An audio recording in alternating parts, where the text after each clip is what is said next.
ሰላም ጤና ይስጥልኝ ውድ የላፍቶ ኦንላይን ቲቪ ተከታታዮቻችን የዕለተ ቅዳሜ ጥቅምት 15 ቀን 2018 ዓመተ ምህረት ዕለታዊ ዜናዎችን ይዘንላችሁ ቀርበናል። በዛሬው ዜናችን የተጠናቀቀውን ከሳር ቤት ጀርመን አደባባይ ጋርመንትና ፉሪ አካባቢዎች የኮሪደር ልማት ስራዎች አስመልክቶ ያጠናቀርናቸውን ዜናዎች ወደ እናንተ ይዘን እንቀርባለን። ዜናዎችን በመምራት አበባይ መንግስት ከእናንተ ጋር ቆይታ የሚያደርግ ይሆናል።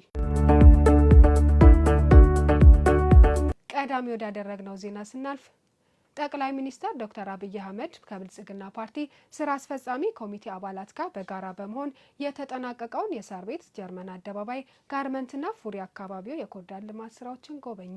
ጠቅላይ ሚኒስትር ዶክተር አብይ አህመድ በማህበራዊ ትስስር ገጻቸው ባሰፈሩት መልእክት ከብልጽግና ፓርቲ ስራ አስፈጻሚ ኮሚቴ አባላት ጋር በጋራ በመሆን የተጠናቀቀውን የሳር ቤት ጀርመን አደባባይ ጋርመንትና ፉሪ አካባቢ የኮሪደር ልማት ስራዎችን ጎብኝተናል ብለዋል። 589 ሄክታር በላይ የሚሸፍነው አካባቢ ከካሳንቺስ ቀጥሎ ሰፊው የልማት ስፍራ ሆኗል። ፕሮጀክቱ 16.5 ኪሎ ሜትር የአስፋልት መንገድ፣ የ3 ኪሎ ሜትር ተጨማሪ የውስጥ ለውስጥ መንገድ ብሎም 33 ኪሎ ሜትር የተዘረጋ የእግረኛ መንገድን አካቷል። ፕላዛዎች፣ የስፖርት ማዘውተሪያ ስፍራዎች፣ የህፃናት መጫወቻዎችና 5.2 ኪሎ ሜትር የወንዝ ዳርቻ ልማት ስራዎች ተከናውነዋል።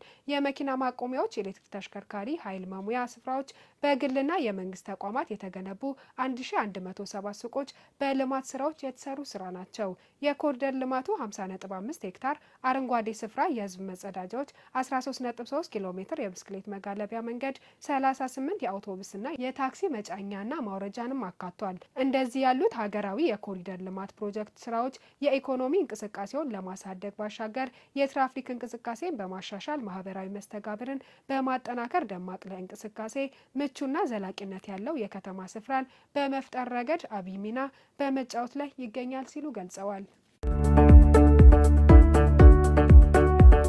ህዝባችንን በታማኝነት በቅንነት ለማገልገል የገባነውን ቃል ቆጥረን እየተገበርን እንገኛለን ሲሉ የአዲስ አበባ ከተማ አስተዳደር ከንቲባ አዳነች አቤቤ ገለጹ። ከሳር ቤት ጀርመን አደባባይ ጋርመንትና ፉሪ የሚዘርቀው የኮሪደር ልማት ስራ ጠቅላይ ሚኒስትር ዶክተር አብይ አህመድና የብልጽግና ፓርቲ ስራ አስፈጻሚ አባላት በተገኙበት ተመርቆ ለአገልግሎት ክፍት ሆኗል። የፕሮጀክቱ መመረቅ አስመልክቶ ከንቲባዋ ባስተላለፉት መልእክት ህዝባችንን በታማኝነት በቅንነት ለማገልገል የገባነውን ቃል ቆጥረን እየተገበርን እንገኛለን ብለዋል። የተሰሩ መሰረተ ልማቶች ከተማዋ ለኑሮ ምቹ፣ በዓለም አቀፍ ደረጃ ተወዳዳሪ የሚያደርጋት ሰፊ የስራ ዕድል የፈጠሩና ዘላቂ ልማትን ለማረጋገጥ መሰረታዊ ለውጥ ማምጣት የሚያስችሉ መሆናቸውን ገልጸዋል። በልማቱ ከመሬት በላይና በታች የተሰሩ መሰረታዊ ስራዎች አገልግሎት የሚያሳልጡ ከተማዋን በዘላቂነት ስማርት ሲቲ ለማድረግ የተሰነቀውን ራዕይ ለማሳካት የሚያስችል መሆናቸውን ተናግረዋል። ለቱሪዝም ዘርፉ ተጨማሪ እሴት የስበት ማዕከል የሆኑ ጽዳት፣ ውበት አገልግሎትን ያጣመሩ ስራዎች በስፋት ተሰርተዋል ብለዋል። ይህን የኮሪደር ልማት በሁለተኛ ዙር ከጀመርነው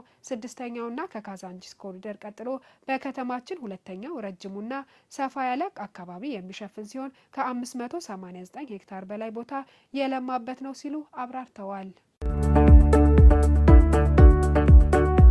ተመልካቾቻችን ከሳር ቤት ጀርመን አደባባይ ጋርመንትና ፉሪ አካባቢ የተሰራውን የኮሪደር ልማት ስራዎች አስመልክቶ ከንቲባ አዳነች አቤቤ ያስተላለፉትን ማብራሪያ እንደሚከተለው እናቀርባለን። የረዳ ፈጣሪ አምላክ የተመሰገነ ይሁን። እንግዲህ ዛሬ የምንገኝበት ኮሪደር አጠቃላይ አዲስ አበባ ላይ ከተጀመሩት ኮሪደር አንጻር 11ኛው ኮሪደር ነው። በሁለተኛው ዙር ከጀመርናቸው ደግሞ 6ኛው ኮሪደር ነው። ኮሪደሩ ከካዛንቺስ ኮሪደር ቀጥሎ ረጅሙ የምንለው እና ሰፊው የምንለው ኮሪደር ነው። ወደ 16.5 ኪሎ ሜትር ርዝመትን የሚሸፍን ወደ 589 ሄክታር መሬትን የሚሸፍን የኮሪደር ስራ ነው የተሰራው። ኮሪደር ብንለውም በርካታ የከተማ መልሶ ማልማት ስራዎች በውስጡ እንመለከታለን። እነኚህን ስራዎች ስንሰራ አንደኛ ፍትሃዊነት ጉዳይ ነው። የተሽከርካሪ መንገዶችን አስፍተናል። አሁን ከሃይሌ ጋርመንት እስከ ጀርመን አደባባይ ያለውን ካየን በሁለቱም መንገድ እንዲሰፋ ተደርጓል። የእግረኛ መንገድ ድሮ ከነበረው ስታንዳርዱ ከፍ ብሎ ምቹ ተደርጎ ተጨማሪ መገልገያዎች ተጨምረውለት ተሰርተዋል። የእግረኛ መንገዱ 33 ኪሎ ሜትርን የሚሸፍን ነው። በስፋቱም ካየነው እስከ 8 ሜትር እስከ 5 ሜትር እንደየቦታው ስፋት ያላቸው የእግረኛ መንገዶች ተገንብተዋል። ወደ 13.5 የሚሆን የሳይክል መንገድ ተገንብቶበታል። ከሁሉ በላይ ደግሞ ማህበረሰቡ የስራ እድል እንዲያገኝ ቋሚና ዘላቂ ስራ እንዲያገኝ ወደ 1100 ሱቆች በመንገዱ ላይ ተገንብተዋል። በጣም ቢዚ የሚባል መንገድ ነው።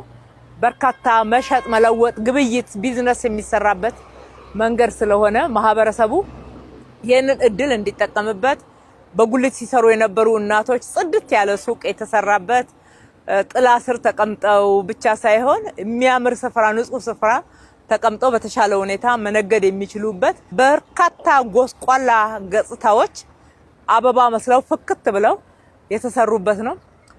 የአዲስ አበባ ወጣቶች ለስፖርት ያላቸው ፍቅር የተለየ ነው። የህብረተሰቡን ፍላጎት እና ጥያቄ ነው በዚህ ውስጥ እየመለስን ያለ ነው። ከዚህ የተነሳ በዚህ ኮሪደር ላይ 20 የስፖርት ሜዳዎች ተሰርተዋል። 20 የህፃናት መጫወቻዎች ደግሞ በተጨማሪ ተሰርተዋል። በየመንገዱ መጸዳዳት ነውር መሆን አለበት ብለን ጽዱ ኢትዮጵያ ኢኒሼቲቭ በጠቅላይ ሚኒስትራችን የተጀመረው እውን ከተደረጉበት ኮሪደሮች ውስጥ አንዱ ነው። 40 መጸዳጃ ቤታዎች ተሰርተዋል። የፓብሊክ ማለት ነው፣ የህዝብ 40 መጸዳጃ ስፍራዎችን ሰርተናል። የወንዝ ልማት አለው። 5.2 ኪሎ ሜትር የሚሆን የወንዝ ዳርቻ ልማት ተሰርቷል። ወንዞቻችን ለአይንም የማይመቹ ለአፍንጫ የማይመቹ የጤና ጠንቅ ሆነው የከረሙበት ታሪክ የተቀየረበት ነው እና ልማታችን አካታች ልማት ነው። አረጋውያንን፣ ህፃናትን፣ ወጣቶችን፣ የስራ እድል የሚፈልጉ ዜጎችን ሁሉንም ታሳቢ ያደረገ ስራ የተሰራበት ነው። ለህዝባችን የገባነውን ቃል በተግባር ፈጽመንበታል። ከልብ ነው የሰራነው። ከልብ ነው ህዝባችንን እያገለገልን ያለ ነው። በእያንዳንዱ ስራ ውስጥ ህዝቡ አልተለየንም። ትልቅ ምስጋና ማቅረብ እወዳለሁ። በየደረጃው ያለው ኮሪደር ሲሰራ ማህበረሰቡ ሌላው ቢቀር የራሱን ህንጻ በማጽዳት ሱቆቹን ወደ ስታንዳርድ በመቀየር በፋሳድ እንዲሁም ደግሞ በሺዎች የሚቆጠሩ ህንጻዎችን መልሶ በማጽዳት አብሮን ሰርቷል። በማደስና በማጽዳት ብቻ ሳይሆን በኮሪደር ላይ ሌሊት ቆመን እኛ ስንሰራ ለሰራተኞቻችን ውሃ እያቀረቡ አይዟችሁ በርቱ፣ ይሄ ለልጆቻችን ነው፣ ይሄ ለኛ ነው እያሉ የሚያበረታቱበት በጣም ትልቅ ጉልበት ሆኖን ሁልጊዜ መመረቅ፣ ሁልጊዜ አዳዲስ ምስራቶችን ለህዝባችን መንገር በር የከፈተልን ጉልበት የሆነን የህዝባችን ማበረታታት ነው። ቀጥሎ ደግሞ አመራራችን ነው። አመራራችን ዲሲፕሊን ሆኖ ስራ ላይ ውሎ አድሮ ራሱ ምሳሌ ሆኖ እየሰራ ሌላው እንዲያግዘን ያደረገበት አግባብም በእውነት ይሄ እድለኛ አመራር ነው። አዲሷን አዲስ አበባ እንደ ስሟ ውብ አበባ የሆነችውን አዲስ አበባ በመገንባት በኩል አሻራ የማስቀመጥ እድል ያገኘ ነው። በዚህ አጋጣሚ ለአመራሮቻችንም ምስጋና ማቅረብ እወዳለሁ። ከሁሉ በላይ ሐሳቡን አዲስ አበባን እንደ ስሟ አበባ እናደርጋታለን የሚል ትልቅ ቪዥንና በውስጣቸው ከፍተኛ የሆነ ራዕይ ይዘው የመሩን ያበረታቱን ምሳሌ የሆኑን ክቡር ጠቅላይ ሚኒስትራችን ትልቅ ምስጋና እናቀርባለን። እድለኞች ሆነን እንደዚህ አይነት ስራ መስራት እንድንችል ስለመሩን ምሳሌም ሆነው ደግሞ እያበረታቱ በየቦታው አስተያየት እየሰጡ እየተከታተሉ ጭምር እንደዚህ አይነት ስራዎችን ሰርተን በህዝባችን ፊት ሞገስም እንድናገኝ እነሆ ብለን ለህዝባችን ተጠቃሚነት ማቅረብ እንድንችል እድል አግኝተንበታል። አጠቃላይ እንግዲህ ከፉሪ አደባባይ ጀምሮ በኃይሌ ጋርመንት እስከ ሳር ቤት ድረስ ፏ ብሏልና ህዝባችንን እንኳን ደስ ያላችሁ፣ ተጠቀሙበት፣ የእናንተ ነው። ልጆቻችሁ፣ ህፃናቶች፣ አዛውንቶች ሁሉም የጋራ የሆነ መጠቀሚያም እንደየእድሜያቸውና እንደየፍላጎታቸው ደግሞ ተሰርቷል። ለዛሬው ትውልድ ብቻ አይደለም ለሚቀጥለው መተላለፍ አለበት።